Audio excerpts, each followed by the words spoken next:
In this quick tutorial, we will show you how to export and save videos in After Effects 2026. First, let's start clean by creating a new After Effects composition and import our video.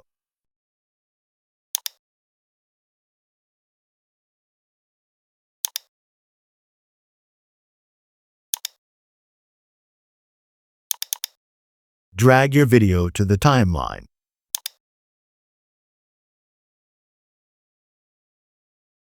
Go to File, Export, and select Add to Render Queue.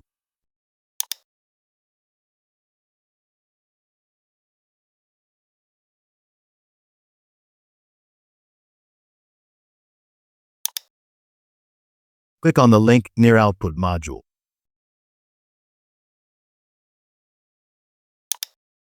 This will let you set a format and a video quality for your saved video.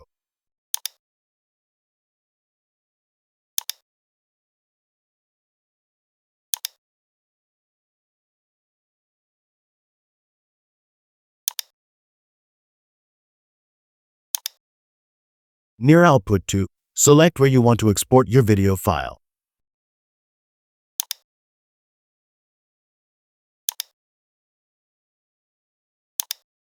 From the right, select Render. This will save your video as MP4 in After Effects. All done. Please subscribe.